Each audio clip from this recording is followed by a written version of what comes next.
What General Mier y Terán was trying to say in his rather convoluted way was that, there's some Texans amongst this crowd of Americans that are making all sorts of strange claims about how Texas really already pertains to the United States. In fact, if you look at it through the lens of history, so they claim, Texas was really already part of the United States by virtue of La Salle's misadventure, making it part of Louisiana, which was purchased by the United States.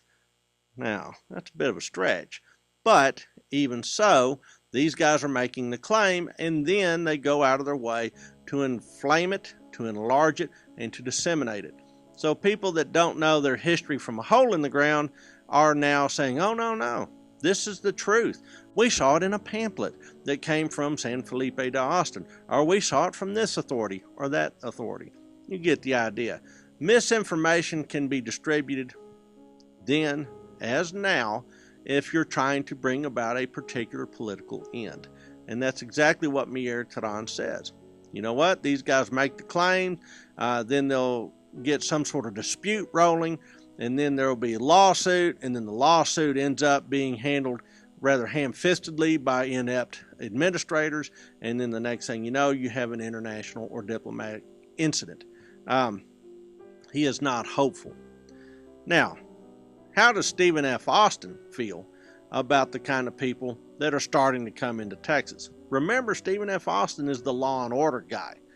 So, when asked, he says these are his greatest challenges. He says, quote, I had an ignorant, whimsical, selfish, and suspicious set of rulers over me to keep good-natured, a perplexed, confused colonization law to execute, and an unruly set of North American frontier republicans to control, who felt that they were sovereigns, for they knew that they were beyond the arm of the government or of law, unless it pleased them to be controlled. In short, Stephen F. Austin says, hey, General Mier y Terán, I've got my own set of issues. Most notably is the local Mexican authorities are, just inept. The national law for colonization is arcane and oftentimes contradictorily implemented between the federal law and the state law. And on top of that, you have all these Americans that come with them or bring with them an entire suite of characteristics that make them tough to govern.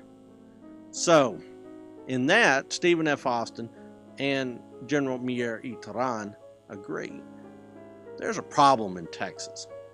In fact, Mier y Terán makes recommendations to his government in 1829 that essentially propose about 6 different changes that should occur in Texas. Number 1, he believes that garrisons currently on the Rio Grande should be moved north to at least the Nueces River, if not even to San Antonio and La Bahia.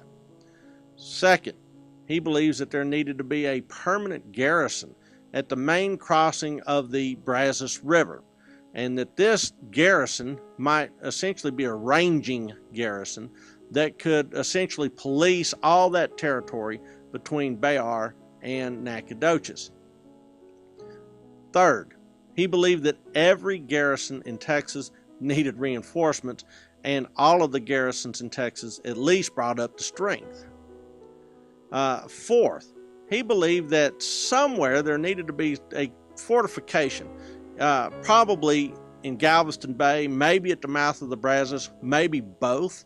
And both of these points would, in essence, discourage smuggling and make sure that all import and export duties from Texas would be paid, that there would be revenue realized from having all these foreigners moving into Texas.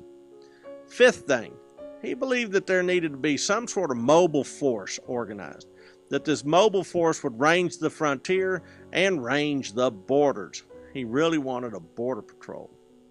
And the last thing that he suggested needed to happen in Texas was that there needed to be some system of communication by sea, some sort of sea route that connected, say, the port of Veracruz and Tampico with the Texas coast, so that you could respond rapidly to the changing and fluid situation in Texas.